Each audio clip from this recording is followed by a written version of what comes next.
let's move on to a quick Q&A with Georg, Erich, and Wolfgang. Please, guys, join us here for the mutual Q&A. There is one quick question maybe to start with for Erich. Which books do you in particular recommend from Guy?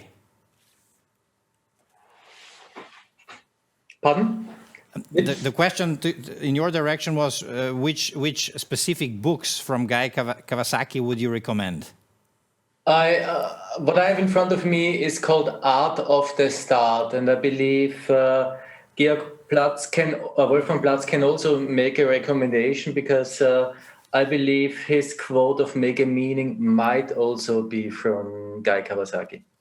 Okay. So it's like a unicorn book. That's good advice to have. Yeah? Georg, one question to you from Daniel Rothenberg. Quite often, company A is reluctant in taking on a new technology if company B is already interested in it. How did you manage to get Boeing and Airbus on board?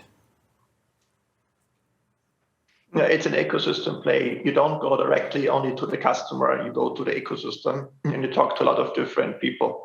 And actually we came into the Airbus A380, which didn't turn out to be that basically high volume production plane. But the Airbus 220, we really came into it because Airbus acquired this airplane from Bombardier in Canada. And we worked with the Canadians, and through Canada we went into France. Yeah, that's kind of the story. Okay. So I always think ecosystem. One question from my side. I mean, all of you made rare experiences as entrepreneurs. What do you think about Austria as a location for innovative companies to scale up and become a market-leading global players? I can take the question. It's a good place. It's a good place to be in Austria. We just need to think global and act global. Yeah. I think that's very important. We need to really think as a global citizen, and we need to attract global investors to Austria and build the ecosystem also in Europe for these kind of global investors. Maybe Brigitte.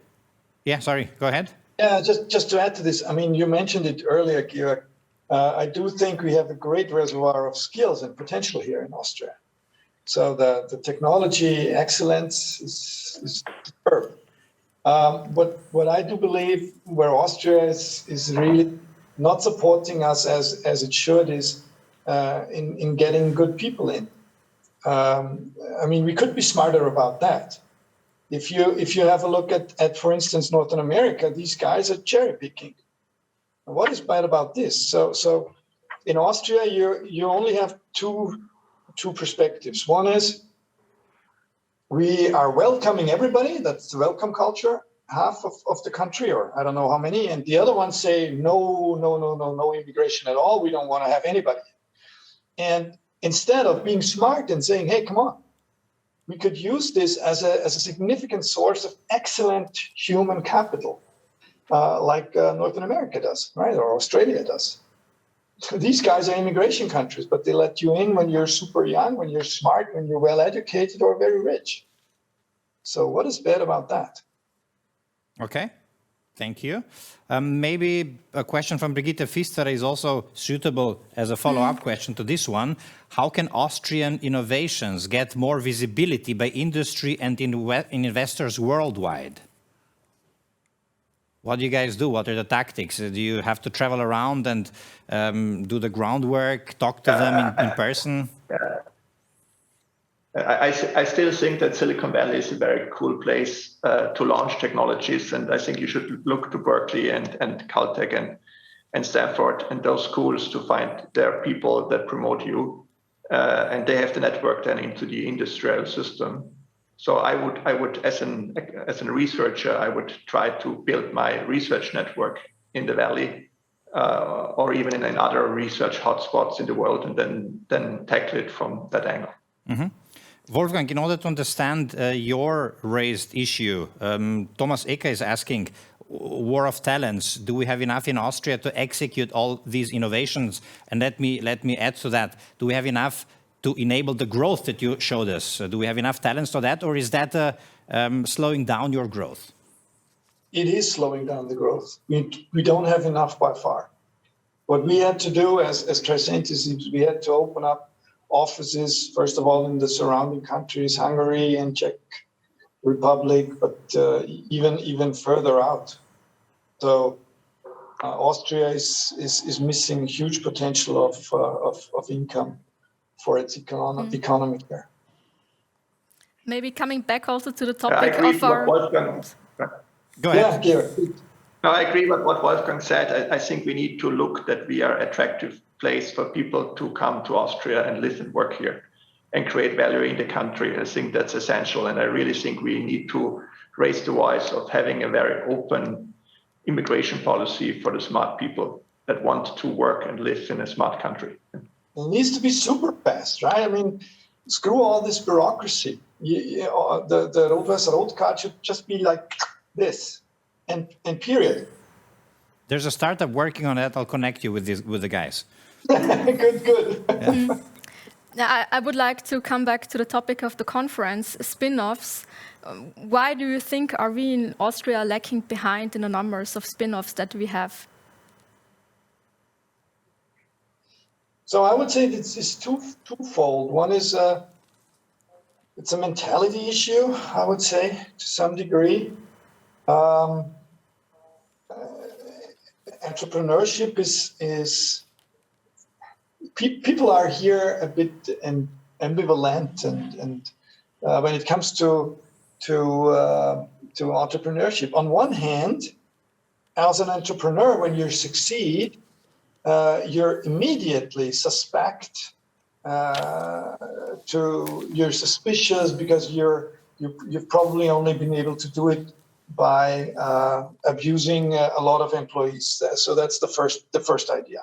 The second, on the other side, is that everybody on a personal level wants to know some entrepreneurs. So people are kind of schizophrenic here in Austria when it comes to entrepreneurship. There's a lot of envy going on. I think this is going to change slowly over time, but I'm not sure we can turbo boost that. Okay. I think the legislation needs definitely to change. When you fail in Austria, you're not full member of the economy anymore, right? When you go bankrupt, there are certain things you cannot do after that. So this culture of failure needs to be implemented, and just constantly work on it. Erich, what is your opinion about that? Because you have been a researcher before. So I would add that it's a really mentality, and I can only add to what Wolfgang said is being an entrepreneur in Austria means you're super suspicious for everybody. If you're an entrepreneur at university, people believe you have stolen something from the university, and you have all sorts of mechanisms of taking back what you might have stolen. At the other side, and we see this in the last year quite strongly, is I don't think that Austria has good enough understanding and aspiration on science and technology. We are a country of art lovers, and people are trained to learn the piano when they are 8 years of age. But being a scientist or being a technology aficionado means another way of being suspicious in Austria. And the third layer would really be legislation. We have very complex mechanisms. For instance, as we sold the company, we had to find a notary during lockdown in San Francisco who was enabling the American investors to sell the company. And we have being in the GmbH world. So our legal framework is good for many things, but not good for biotech companies. And if you follow, for instance, what CureVac or BioNTech did was, they all made the same model. They are German companies, but they made Dutch-based holding companies who went IPO in the USA. So this means that the European system is not suited for the modern world.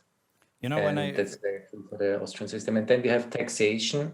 I mean, we have made 10% of the income which was paid by the acquirers was made available to consultants and to employees. Consultants who were paid, who were living in Switzerland or the US, were taxed with 0%, but employees were taxed at closely 60%, which is a joke.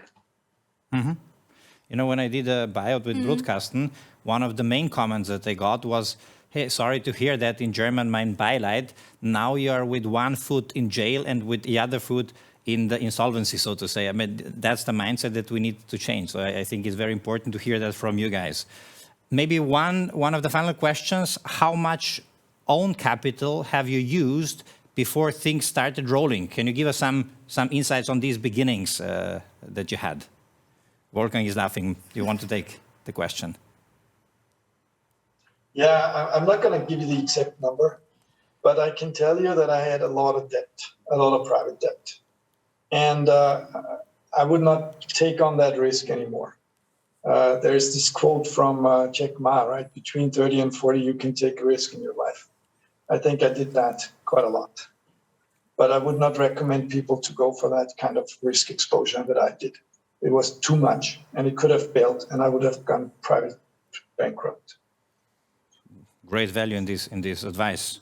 Georg, Erich, anything to add from your side? Yeah, I would like to come back. Yeah, I would like to come back to this topic of network of trust and family and friends. When you start a company, you go out to your relatives and to the friends of your relatives, and you ask them if they give you some money. But you not only get the cash, it's probably the most expensive cash that you get, because you also get an obligation to all those members of your network to put the money back. So I think a good advice is not to take so much of your own money and your family, friends' money, but look for professional partners from the very beginning and build a professional network of trust that you can rely on, and where you really separate the professional side from, let's say, the private obligations. Because building a business is very exciting. I encourage everyone to try it. But it's also, as it was said before by Erich, it's a roller coaster, and there are always ups and downs, and you want to have at least some private space that you can come back to, where you don't have to talk too much about the business. And if you've found a company with your dad together, you can imagine that's something I would recommend everybody to have, let's say, a private space where you're really outside of the business world. Excellent. Maybe just a quick final question from Martin Meitz. He asks us two questions. Do we have enough entrepreneurs who can turn ideas into successful companies in Austria? What's your take on that? We need to inspire people to become entrepreneurs. You are not made an entrepreneur, you become an entrepreneur by trying. And I think we need to initiate or engage people to try it. Perfect. That's what we're doing today as well. Thank you guys so much for taking time, for super valuable insights, and obviously your answers to these open questions. Thank you so much, and we keep in touch with you. Ciao.